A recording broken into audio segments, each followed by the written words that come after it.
Bismillahirrahmanirrahim. Assalamualaikum warahmatullahi taala wabarakatuh. Alhamdulillahi rabbil alamin. Nahmaduhu wa nasta'inuhu wa nastahdihi wa nastaghfiruh. Wa na'udzu billahi min shururi anfusina wa min sayyiati a'malina. Man yahdihillahu fala mudilla lahu wa man yudlilhu fala hadiya lahu. Asyhadu an la ilaha illallah wahdahu la syarika lahu wa asyhadu anna Muhammadan 'abduhu wa rasuluh. Allahumma shalli wa sallim ala nabiyyina Muhammadin wa ala alihi wa sahbihi wa man tabi'ahum bi ihsanin ila yaumiddin. Amma ba'd. فإن أصدق الحديث كتاب الله وخير الهدي هدي محمد صلى الله عليه وسلم وشر الأمور محدثاتها وكل محدثة بدعة وكل بدعة ضلالة وكل ضلالة في النار أجرني الله وإياكم من البدع ومن الضلالات ومن النار آمين اللهم آمين. Alhamdulillah, kita bersyukur pada Allah Subhanahu Wa Taala. Hari ini kita masih lagi diberi peluang oleh Allah Subhanahu Wa Taala, diberi kesihatan lagi dan diberi masa yang ruang untuk kita sama-sama mempelajari, menyambung pembelajaran kita dalam bab solat, hadis yang diambil daripada hadis kitab Bulughul Maram. Dan minggu lepas kita alhamdulillah dah membincangkan beberapa hadis tentang solat malam ataupun witir secara khususnya. Juga solat yang kita panggil tahajud. Sebenarnya kita dapati bahawasanya tiada beza antara tahajud ataupun witir ataupun mana-mana solat qiyamul lail yang lain, itu semua adalah daripada golongan kelompok solat malam yang mana Nabi Muhammad sallallahu alaihi wasallam nyatakan solat malam dan witir yang mana Nabi Muhammad sallallahu alaihi wasallam nyatakan ada kelebihan padanya, terutamanya solat witir yang Allah bagi kepada kita solat yang lebih ataupun selepas solat fardu, solat yang istimewa, kelebihannya lebih istimewa daripada mendapat humurun ni'am ataupun humurun na'am, unta merah yang kita kenali dengan unta merah, harta yang paling mulia di sisi golongan Arab. Okey, jadi hari ini kita sambung kembali hadis kita pada hadis yang bernombor 401 di buku abang-abang yang dalam versi English tu, dan di sini ini hadis kita nombor 367. Jadi hadis yang berbunyi an Aisyah radhiyallahu taala anha qalat, daripada Aisyah radhiyallahu taala anha dia berkata, ما كان رسول الله صلى الله عليه وسلم يزيد في رمضان ولا في غيره على إحدى عشرة ركعة. Jadi Aisyah berkata, Aisyah berkata, ما كان Rasulullah sallallahu alaihi wasallam tidak, makana ni dia memberi maksud pada waktu yang lepas, ada ketika Rasulullah sallallahu alaihi wasallam qiyamul lail, dia tidak, baginda tidak yazid, baginda sallallahu alaihi wasallam tidak menambah, tidak melebihi pada Ramadan wala fi ghairihi, ataupun pada bulan-bulan yang lain. Nabi tidak melebihi pada bulan Ramadan maupun di bulan yang lain ala ihda asyrati rakaah. Nabi tidak menambah pada bulan Ramadan atau bulan-bulan yang lain melebihi 11 rakaat. 11 rakaat. 11 rakaatan. Yusalli arba'an. Maknanya jelas hadis Aisyah, dia kata Nabi bila ambil qiyamul lail, Nabi sembahyang malam, Nabi tidak melebihi berapa rakaat? 11 rakaat. Kemudian Aisyah mula memperincikan. Aisyah berkata yusalli arba'an. Dia sembahyang 4 rakaat. Fala. Okey, sambungkan ke bawah. يصلي أربعا فلا تسأل عن حسنهن ولا طولهن فلا تسأل عن حسنهن وطولهن, dan jangan kamu tanya, jangan kamu soal tentang betapa cantiknya ia dan tentang panjangnya ia. Aisyah kata jangan tanya panjang mana yang Nabi baca, jangan tanya cantik mana solat Nabi Muhammad sallallahu alaihi wasallam. Thumma yusalli arba'an, kemudian selepas 4 rakaat yang makna Aisyah kata jangan tanya cantik dan panjang tu, Aisyah kata lagi thumma yusalli arba'an, kemudian Nabi sembahyang 4 lagi. Nabi sembahyang 4 lagi. Thumma di sini memberi makna kemudian. Kemudian dalam bahasa Arabnya dia bermakna ataupun dia memberi faedah, dalam bahasa Arab dipanggil at-tarahi, al-jam' wa at-tarahi. Thumma al-jam' wa at-tarahi. Dia ni digunakan alat ini, kemudian, perkataan kemudian ni digunakan untuk memberi maksud sesuatu perkara itu dilakukan bersama tetapi selepas perkara yang pertama dilakukan bersama, tetapi selepas perkara pertama selesai. Dua perkara dilakukan bersama, tetapi perkara kedua dilakukan selepas perkara pertama sudah selesai. Memberi makna 4 rakaat pertama tu Nabi selesai. Cantik dan panjang. Kemudian, okey, sekejap Sekejap. Okey, minta maaf ada gangguan sikit. Jadi kita sambung balik tentang hadis Aisyah radhiyallahu taala anha. Tadi Aisyah kata kita syarahkan maknanya 4 rakaat pertama tu Nabi dah selesai dan Aisyah kata jangan soal tentang betapa cantiknya, jangan soal betapa panjangnya bacaan Nabi Muhammad SAW dalam 4 rakaat tersebut. Kemudian Aisyah kata thumma yusalli. Kemudian bila kemudian ni tadi kita syarahkan bahawasanya makna kemudian dalam bahasa Arab apabila perkara pertama tu ada dua perkara, kan ada dua ataupun banyaklah, ikutlah, yang penting mereka tu dilakukan bersama, tetapi bezanya perkara pertama dilakukan terlebih dahulu dan selesai, kemudian baru perkara kedua. Itu maksudnya. Maknanya 4 rakaat pertama telah selesai, kemudian barulah Nabi lakukan 4 rakaat kedua. Kenapa Aisyah menggunakan perkataan kemudian? Kerana memberi makna ada gap, ada masa antara 4 rakaat pertama dengan 4 rakaat kedua. Ada masa yang menjadi pemisah antara keempat-empat pertama dan keempat-empat yang kedua. Okey. Fala tas'al. Kemudian Nabi sembahyang lagi 4 rakaat. Fala tas'al an husnihinna wa tulihinna. Sama juga Aisyah kata, jangan kamu tanya tentang betapa cantiknya 4 rakaat tersebut dan betapa panjangnya 4 rakaat tersebut. Thumma yusalli thalathan. Kemudian barulah Nabi sembahyang 3 rakaat. 3 rakaat ni apa? 3 rakaat ni. Siapa nak jawab? Boleh jawab. Kita boleh dengar suara. 3 rakaat ni kita panggil solat apa ni? Witir je kawan. Solat witir. Solat witir. Okey. Mungkin abang-abang tak tahu kot. Ada yang tak tahu macam mana nak participate ni. Mudah je tekan space. Ikhwan pun baru tahu juga. Minggu lepas baru tahu masa participate dengan Syekh Ikhwan. Jadi tekan space je sebenarnya. Tekan space. Lepas tu cakap. Kita boleh dengar suara insyaAllah. Okey. Tekan space je kalau nak bercakap. Ini kita panggil sembah-sembah santai je. Bukan maknanya ustaz saja yang bercakap. Tidak. Ada soalan boleh terus tanya. Jadi Aisyah kata selepas sembahyang 4 rakaat, kemudian baru 4 rakaat, cantik dan panjang bacaannya. Jangan tanya, dia kata. Kemudian baru Nabi solat 3. 4 campur 4, 8. 8 campur 3 jadi 11. Itulah yang hendak dimaksudkan oleh Aisyah pada permulaan hadis yang dia kata Nabi Muhammad SAW tidak pernah tambah. Allahu Akbar, banyak dugaan hari ni. Harap dimaafkan. Okey. Sambung balik hadis. Allahu Akbar. Ini banyak dugaan sungguh. Hadis ni Aisyah kata tadi 3 rakaat itu solat witir yang dijawab oleh Kati tadi. Qalat Aisyah faqult. Qalat Aisyah. Kemudian Aisyah berkata lagi, faqultu, aku berkata kepada Rasulullah, ya Rasulullah. Ya Rasulullah, wahai Rasulullah. Atanamu qabla an tutir? Adakah kamu tidur sebelum kamu sembahyang witir? Maknanya summa di sini kan ada summa lagi kan.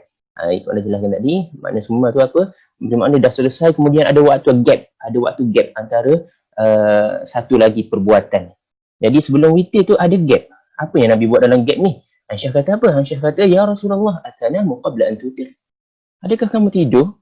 Maknanya Aisyah pelik. Aisyah tanya Nabi Muhammad SAW, kamu tidur dulu wahai Rasulullah sebelum kamu buat witir ni? Kamu tidur dulu. Jadi dia pelik. Kita akan bincangkan nanti kenapa dia pelik. Tengok Nabi tidur dulu sebelum Nabi witir. Sedangkan Nabi dah solat 4 rakaat, kemudian rehat, kemudian 4 rakaat, kemudian tidur, kemudian baru witir. Jadi Aisyah pelik. Aisyah tanya, atanamu qabla an tutir? Adakah kamu tidur sebelum kamu berwitir? Qala, ya Aisyah. Nabi pun bersabda, Nabi menjawab, ya Aisyah, wahai Aisyah, inna ainayya tanaman. Sesungguhnya mataku tidur. Dua mataku tidur. Kata Nabi Muhammad SAW, dua mataku tidur. Wala yanamu qalbi, tetapi hati aku tidak tidur. Ini kelebihan Nabi Muhammad SAW. Allah buat kepada Nabi. Ini bukan sekadar kepada Nabi Muhammad SAW, tetapi kelebihan ini, kelebihan hatinya tidak tidur ini adalah milik kesemua Nabi. Mana kita tahu? Sebab kaum Yahudi pernah bertanya kepada Nabi satu soalan yang sama. Kita tahu sejarah. Kaum Yahudi bertanya, dia datang kepada Nabi, dia tahu sifat-sifat kenabian ni macam mana. Dia nak test, dia nak tahu. Jadi dia bertanya, tak silap pun hadis tu ada 5 soalan. Antara soalan yang pertamanya dia minta, apakah tanda kenabian seorang Nabi? Jadi Nabi jawab pada mereka, Nabi kata, sesungguhnya apabila mereka tidur, mata mereka tidur tetapi hati tidak tidur. Yahudi mengakui, Yahudi kata ya. Jadi Yahudi bertanya lagi, Nabi jawab lagi, dan last kali Yahudi tanya, ini kita kira selingan. Yahudi tanya, Nabi jawab semua dan soalan jawapan tu betul, kecuali satu yang last sekali. Yahudi tanya, malaikat manakah yang paling bagus dan paling baik kan, yang datang kepada nabi-nabi yang lain dan sebagainya. Kemudian Nabi jawab, Jibril alaihissalam. Yahudi dia tidak mahu menerima. Dia marah pada Jibril. Dia kata, kalaulah kamu kata Mikail, pasti kami telah percayai kamu. Tetapi kamu kata Jibril, itulah malaikat yang datang mengarahkan untuk berperang dan sebagainya. Kan? Jadi dia pun tidak mahu percaya kepada Nabi Muhammad SAW. Sudah mereka tahu memang malaikat Jibril yang datang pada nabi-nabi sebelum ini juga. Itu perangai orang Yahudi, mengetahui kebenaran tetapi tidak mahu mengikutinya. Kita pun sama, kalau kita mengetahui kebenaran dan tetap tidak mahu mengikutinya, kita tahu hadis, tetap kita masih lagi memegang pegangan yang lama, pegangan sebelum ni, maka tidak ada bezanya antara kita dengan Yahudi. Itu hati-hati tu, hati-hati. Jadi kita sambung kembali. Jadi Nabi Muhammad SAW kata, wahai Aisyah, kita akan syarahkan sekarang kenapa Nabi jawab begini dan kenapa Aisyah bertanya sedemikian. Nabi menjawab, wahai Aisyah, sesungguhnya mata aku tidur tetapi hatiku tidak tidur. Mendengar jawapan Nabi ini, kita boleh faham dah Nabi nak jawab tentang apa sebenarnya. Dan Aisyah bertanya tentang apa sebenarnya. Rupa-rupanya Aisyah radhiyallahu ta'ala anha, dia bertanya kerana dia bimbang ataupun dia dah tahu yang tidur itu merupakan apa? Siapa boleh jawab? Kalau kita tidur, apa berlaku pada wuduk kita? Kan? Itu yang dipersoalkan oleh Aisyah. Kamu tidur dulu sebelum sembahyang witir, habis tu macam mana dengan wuduk kamu? Kan? Jadi Nabi kata, aku walaupun tidur, mata sahaja yang tidur tetapi hati tidak tidur. Memberi makna Nabi tahu kalau apa-apa berlaku, kalau dia berhadas waktu dia tidur, Nabi boleh tahu. Berbeza dengan kita manusia. Kita manusia, kalau kita tidur, kita tak tahu dah. Kita tak tahu. Nabi kata, Al-Ain wika usah. Nabi sebut dalam hadis yang lain. Al-Ain, mata kita ni, wika ni pengikat. Sah tu maknanya kentut lah. Lebih kurang macam tu. Pengikat tempat kentut. Dia takut terkentut. Macam mana kita nak tahu kita terkentut ke tidak? Dengan adanya mata. Maknanya kalau kita sedar, kalau kita tak tidur, mata kita tak tertutup dan tidur, kita tahu sama ada kita terkentut ataupun tidak. Tetapi apabila mata kita dah tidur, kita tidak boleh lagi yakin yang kita tidak terkentut sewaktu kita tidur. Okey, kerana Nabi kata yang mengikat tempat keluarnya kentut itu adalah mata. Tempat keluar hadas itu adalah mata. Bila mata pergi, kita tidur, maka kita tidak boleh yakin lagi yang kita masih dalam keadaan berwudu. Boleh faham dengan tu kan? Jadi yang menjadi punca batalnya wudu apabila kita tidur bukanlah tidur sebenarnya, tetapi kentut itu. Dan tidur merupakan tempat ataupun sebab yang menjadikan kita tidak boleh pasti bahawasanya kita terkentut ataupun tidak. Jadi kalau kita tidur, dikira batal wuduk kita, kecuali dalam mazhab Syafi'i dia kata kecuali apabila kita tidur dalam keadaan duduk mutamakkin minal ard, keadaan duduk yang di atas lantai, macam kita duduk bersila tu kan, kita duduk bersila, mutamakkin makanahu minal ard tu kita duduk bersila. Jadi punggung kita tu tetap dengan bumi, dengan lantai. Jadinya kita pasti kalau nak keluarkan kentut pada waktu tu pun susah kan. nak keluarkan pada waktu tu pun susah, apatah lagi dia nak keluar sendiri. Jadi kerana itulah Imam Syafi'i kata tidak membatalkan wuduk kalau kita tidur dalam keadaan duduk. Dan ada hadis yang lain, bukan hanya itu saja, ada hadis yang lain. Sahabat Nabi Muhammad SAW, mereka menunggu solat Isyak. Kadang-kadang Nabi lewatkan solat Isyak, mereka menunggu solat Isyak sehingga mereka tersengguk-sengguk. Maknanya kalau dah tersengguk, tidur ke tak tidur? Tidurlah dalam keadaan duduk, dan mereka bangun. Diriwayatkan pada hadis itu, mereka bangun kembali solat tanpa mengambil wuduk terlebih dahulu. Jadi jelas, maknanya tidur bukanlah satu-satunya sebab ataupun sebab utama batalnya wuduk kita, tetapi sebenarnya ia adalah kemungkinan. Tidur ni kemungkinan yang ada padanya, kemungkinan besar kita terkentut sewaktu tidur. Jadi apabila kita tidur bukan dalam keadaan duduk, maknanya dikira wuduk kita batal kerana ada kemungkinan terkentut. Jadi kita faham dekat situ, tidur bukanlah sebab utama, tetapi ia adalah sebab yang memungkinkan ada kewujudan hadas ketika mana kita tidur, kita tak sedar. Okey, jadi di sini kita bincangkan soalan Aisyah dan jawapan Nabi tu jelas dah. Nabi tak apa. Kalau Nabi nak tidur dulu pun tak apa. Sebab dia Nabi, Allah bagi dia kelebihan, hati dia tidak tidur. Dia tahu kalau dia berhadas ataupun tidak dalam waktu dia tidur. Kemudian kita nak bincang kat sini ni. Kita baca dulu riwayat yang lain. Wa fi riwayah lahuma daripada perawi yang sama juga, radhiyallahu ta'ala anha. Kana yusalli, riwayah lahuma, laha ni kot. Aisyah ni. Sini pun tulis anha daripada Aisyah juga. Kana yusalli minal laili 10 rakaat.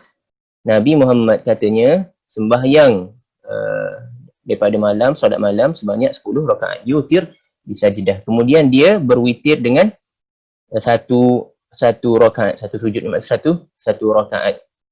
Wa yarka' raka'atai al-fajr. Kemudian dia solat selepas witir tu dia solat 2 rakaat subuh. Maknanya dia witir di hujung malam dengan 1 rakaat witir. Kan? Dalam hadis yang sebelum ni, riwayat yang awal ni dikatakan Nabi solat 8 kemudian witir 3. Dalam riwayat kedua ni Nabi solat 10 witir 1.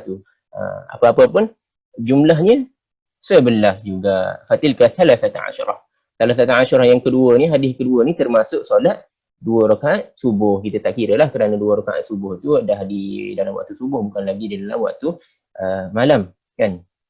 Okey, jadinya timbul persoalan di sini adalah hadis Aisyah yang pertama tadi. Dia kata Nabi solat 4 rakaat kemudian 4 rakaat, kan? Sedangkan kita tahu dalam hadis sebelum ni diriwayatkan oleh Ibnu Abbas, Nabi solat berapa? Nabi solat 2 rakaat. Jadi di sini tafsirannya Aisyah mengatakan 4 rakaat itu kerana dia tengok ada 2 grup sembahyang sekarang ni yang dipisahkan dengan rehat di tengah-tengah. Dan 2 grup tu, grup pertama ada 4 rakaat dalam totalnya. Secara totalnya ada 4 rakaat. Kemudian grup kedua secara totalnya ada juga 4 rakaat. Jadi sebab itulah dia pisahkan 2 tu, dia kata 4 rakaat pada session pertama, 4 rakaat pada session kedua. Dan 4 rakaat tu ada perincian dia mengikut hadis Ibnu Abbas tadilah, iaitu solat malam dilakukan 2 rakaat. Jadi secara zahir hadis sahaja kita dapat fahami yang Aisyah kata Nabi sembahyang 4 rakaat secara terus, tetapi jika kita perincikan dan kita satukan dengan hadis-hadis solat malam yang lain, Nabi suruh solat 2 rakaat, maka kita tahu yang Nabi solat di sini 2 rakaat, kemudian 2 rakaat, kemudian Nabi rehat. Jadi 4 rakaat sesi pertama. Itu yang dimaksudkan oleh Aisyah. Dalam session pertama ada 4 rakaat. Bukan bermakna 4 rakaat sekaligus. Harap jelas tak tu? Okey, ada soalan boleh tekan space dan boleh bercakap terus, insya-Allah. Kemudian persoalan lagi, kenapa Aisyah kata jangan tanya, kan? Aisyah sebut jangan tanya. La tas'al an husnihin wala tulihin, ataupun an husnihin wa tulihin. Jangan kamu tanya tentang panjangnya dan cantiknya solat Nabi Muhammad SAW. Maknanya kita tak boleh tanya lah macam mana. Bukan dimaksudkan tak boleh tanya. Jangan di sini memberi makna kalau kamu tanya pun aku tak boleh nak cakap. Aku tidak mampu menyifatkan betapa cantiknya. Jadi tak perlu tanyalah.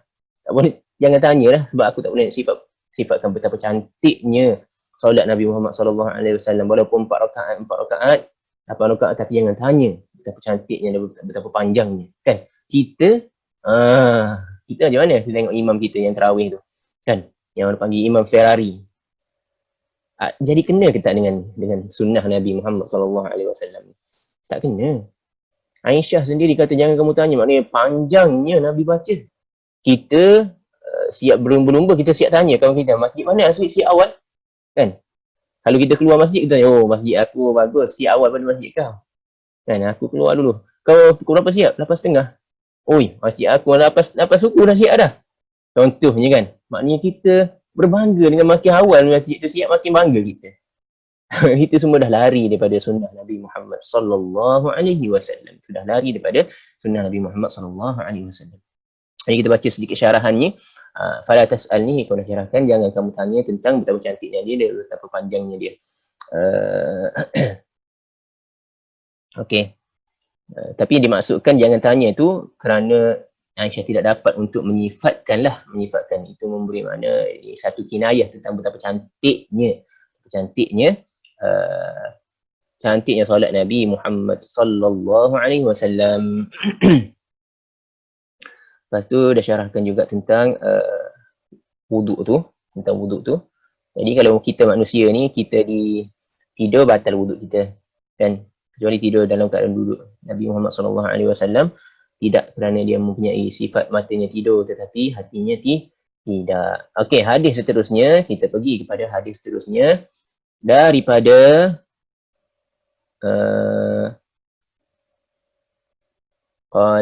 daripada Aisyah juga radhiyallahu taala anha, qalat kana Rasulullah sallallahu alaihi wasallam, dulunya Rasulullah sallallahu alaihi wasallam pernah yusalli min al-lail, sembahyang daripada malam 13 rakaat.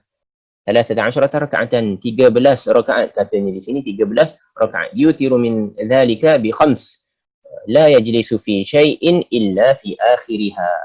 Dalam 13 rakaat tu Nabi berwitir antara 13 jumlah rakaat, witirnya 5. Jadi solat qiyamul lailnya berapa? 8 lah, 8.5 jadi 13. Maknanya 2 rakaat sampai 8. 2 rakaat, ada 4 set 2 rakaat jadi 8. Kemudian Nabi witir dengan 5 rakaat, dan 5 rakaat tu Nabi buat sekaligus. Kan? Kebanyakan kita, kau tahu, ramai di antara kita ni tak pernah dengar witir 5 rakaat. Kan? Bila kita buat witir 2 rakaat, 1 rakaat, kemudian kadang-kadang imam sambung terus buat 3 rakaat, 1 salam, itu pun kadang-kadang kita dah pelik dah. Ramai orang yang dah pelik dah. Dia boleh ada riwayat sehingga 11 rakaat boleh dilakukan witir. Maknanya kalau kita nak solat qiyamul lail malam tu 11 rakaat tu kita nak buat witir saja kan. Nabi kan, sunnah Nabi kata tidak pernah melebihi 11 rakaat kan Nabi solat malam. Jadi kalau nak buat witir saja 11 rakaat pun boleh. nak sambung terus, tapi kalau nak sambung terus dia kena salam juga. Tak boleh satu salam. Dia kena kalau 9 rakaat, dia kena stop pada rakaat ke-8 untuk salam tahiyat pertama. Kemudian rakaat ke-9 tahiyat akhir. Macam itulah. Okey. Jadi yang penting nak kita cakap di sininya, ada variasi yang banyak tentang solat witir ni. Boleh dibuat 1 rakaat boleh, 3 rakaat boleh, 5 rakaat boleh, dan dalam hadis ni 5 rakaat berturutan. 7 rakaat boleh, 9 rakaat boleh, dan 11 rakaat pun boleh. Itu kita kena letak dalam akal kita. Jangan pula kita tengok orang buat subuh banyak, witir banyak rakaat sekaligus, kita pun terus kata Wahabi. Jangan, kita letak otak kita ni bukan Wahabi, itu cara Nabi. Jangan apa yang kita tak tahu terus Wahabi. Jangan. Cara Nabi, yang kita tuduh cara Nabi. Okey. Yang penting hadis yang ni, dia Nabi buat witir sebanyak 5 rakaat. Nabi tidak duduk pada mana-mana rakaat. Maknanya Nabi duduk tahiyat akhir sahaja. 5 rakaat tu solat witirnya sekaligus.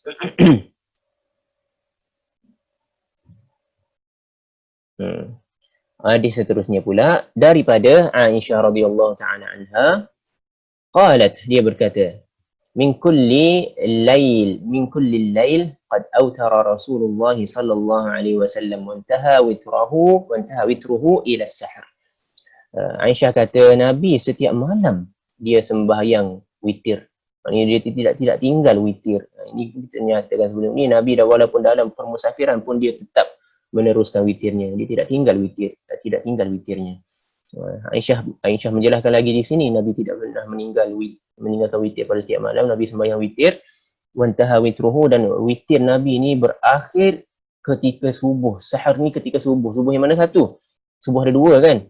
Sahar ni nama lagi sahar. Dekat-dekat dengan perkataan bersahur kan? Sahur berasal daripada perkataan sahar lah. Sahar ni memberi makna subuh yang tipu. Subuh ada dua. Fajr ni ada dua. Fajr kadhib dengan fajr sadiq. Fajr kadhib ni, subuh yang tipu ni, dia nampak cerah je di langit. Di ufuk timur tu dia nampak cerah. Tetapi adakah itu telah subuh kita boleh solat subuh dah? Tak boleh lagi. Solat subuh masih haram pada waktu itu dan makan masih halal pada waktu tu. Okey? Subuh yang betul-betul, subuh yang sadiq, subuh yang tidak menipu adalah subuh yang berlaku 20 minit macam itulah selepas daripada subuh yang pertama tadi. Subuh yang betul-betul ni makan sudah haram. Makan sudah haram lah kalau bulan Ramadan kan. Puasa makan sudah haram dan witir dah terhentilah pada waktu tu. Witir dah terhenti dan solat subuh dah boleh dilakukan. Jadi Aisyah kata intaha witruhu ila sahar. Sehingga ke waktu dekat subuh baru habis. Hingga waktu bersahur tu baru habis sembahyang witir Nabi. Muttafaqun alaihi. Hadis-hadis, dua hadis ini ada Sahih Bukhari dan Muslim. Jadi kita disunatkan untuk melakukan witir lewat pada hujung malam. Disunatkan, ingat tu, disunatkan untuk melewatkan witir pada hujung malam tu. Tapi kalau orang yang tak mampu untuk bangun malam, dia tak nak tinggal sunnah Nabi, kerana Nabi tak tinggal witir, dan Nabi kata dah witir ni Allah bagi pada kita satu keistimewaan, kelebihan yang lebih daripada kita mendapat humurun na'am kan, mendapat harta yang paling mulia di sisi orang Arab tu. Jadi kita tak nak tinggalkan. Kalau tak nak tinggalkan, kita rasa kita tak boleh bangun malam ni, kita solat dulu sebelum tidur. Kalau lah katanya tersedar, tak ada masalah, kita solat witir kembali, kita solat qiyamul lail, sambunglah. Tapi jangan solat witir dua dalam satu malam. Dua witir tidak ada, dua witir dalam satu malam. Kita akan jumpa nanti hadisnya. Kita baca satu lagi hadis dan insya-Allah kalau tak ada soalan kita boleh berhenti. InsyaAllah kita ambil satu lagi hadis daripada Abdullah bin Amr bin al-As, daripada Abdullah bin Amr bin al-As radhiyallahu ta'ala anhuma qala li Rasulullah sallallahu alaihi wasallam. Amr bin al-As kata, Rasulullah sallallahu alaihi wasallam telah berkata kepadaku, ya Abdullah, wahai Abdullah. Maknanya dipanggil Abdullah bin Amr bin al-As lah ni. Dipanggil ya Abdullah, bukannya wahai hamba Allah. Kan dia panggil specifically kepada Abdullah bin Amr. La takun mithla fulan. Jangan kamu jadi seperti seseorang tu, seperti fulan, seperti si fulan. Kana yaqumul lail. Dulunya dia bangun solat malam. Dia amalkan solat malam. Fataraka qiyamul lail. Kemudian dia tinggalkan qiyamul lail. Kemudian ditinggalkan. Dulunya dia solat, kemudian dia tinggalkan. Muttafaqun alaihi. Hadis ini ada dalam Sahih Bukhari dan Muslim juga. Maknanya Nabi berpesan kepada Abdullah bin Amr bin As, kepada sahabat ni, kepada kita lah. Jangan jadi seperti seseorang tu, dulu dia qiyamul lail, sekarang dia tinggal. Sekarang dia tinggal. Sebab itulah kita selalu berpesan. Kenapa Nabi cakap macam ni? Kerana di sisi Allah Subhanahu Wa Taala, perkara yang berterusan adalah lebih baik daripada perkara yang banyak tetapi terputus. Perkara yang berterusan tetapi sedikit adalah lebih baik daripada perkara banyak tetapi terputus. Oh, zikir berjuta-juta dia banggakan. Tetapi pada waktu lain leka kan, tak buat berterusan. Beza dengan orang yang zikirnya average people lah. Kebanyakan orang buat zikirnya yang Nabi ajar, tidaklah sampai berjuta-juta, beribu-ribu kan, tetapi dilakukan setiap hari, tidak putus. Sama juga qiyamul lail ke witir ni berterusan, walaupun tidak banyak tapi berterusan. Cuma ikutlah apa yang Nabi ajar. Nabi ajar 11. Nabi itu, kerana itu contoh yang terbaik kan. Panjang pendeknya Nabi buat panjang, kita buat panjang. Okey. Jadi itu hadisnya, hadis yang terakhir untuk minggu ini. Ada soalan ke? Okey.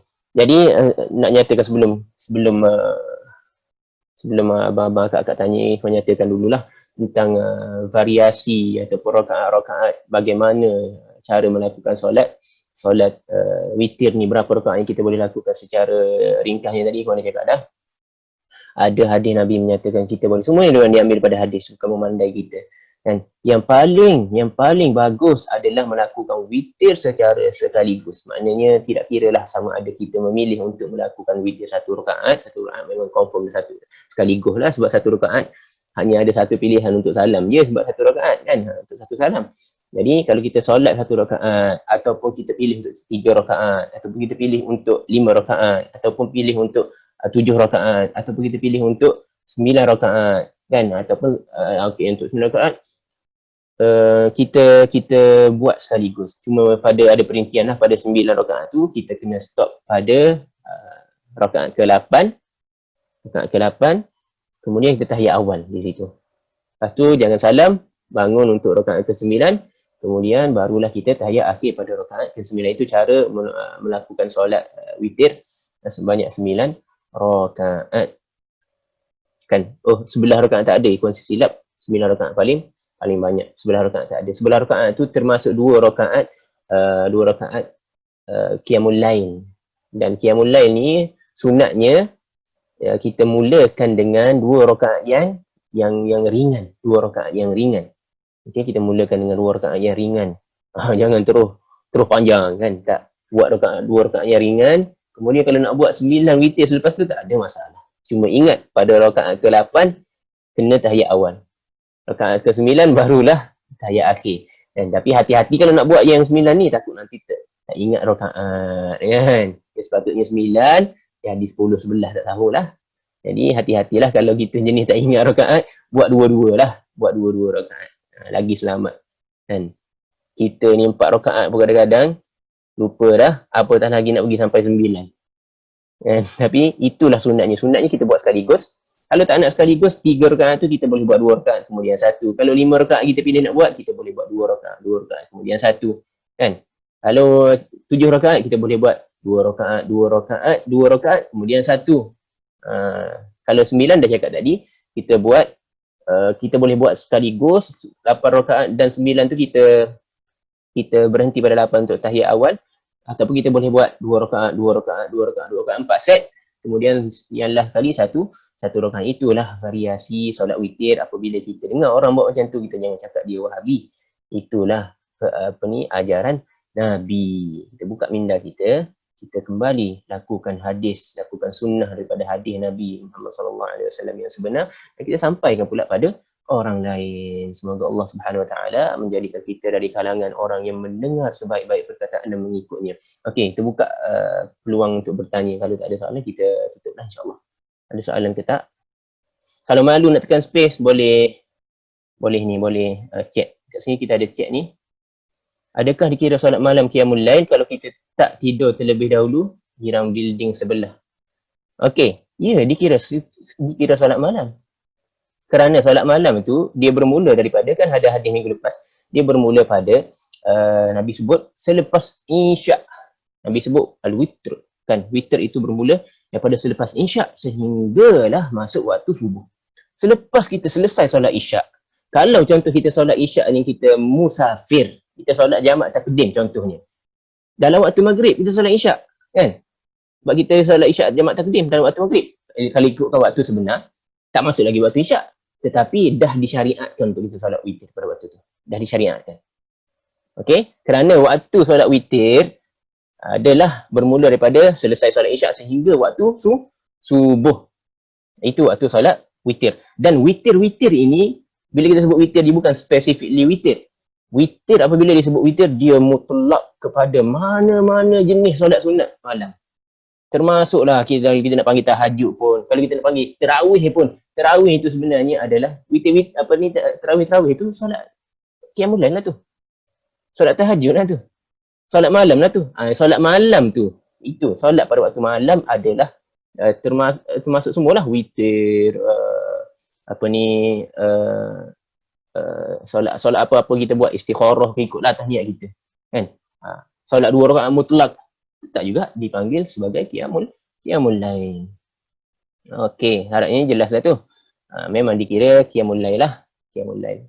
Dikira qiyamul lail, apa yang kita lakukan antara solat isyak dengan solat subuh itu yang sunat itu dipanggil qiyamul lail. Jadi jika tidak ada soalan, kita hentikan di sini. Kalau ada soalan lagi, kita jawab pada sesi seterusnya. Kerana tak ada soalan lagi, tak ada soalan lagi kan? Alhamdulillah tak ada soalan.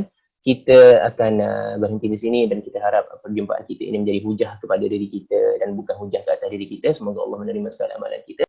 Subhanakallahumma wa bihamdika nasyhadu an la ilaha illa anta nastaghfiruka wa natubu ilaik. Jumpa lagi minggu hadapan insya-Allah. Assalamualaikum warahmatullahi wabarakatuh.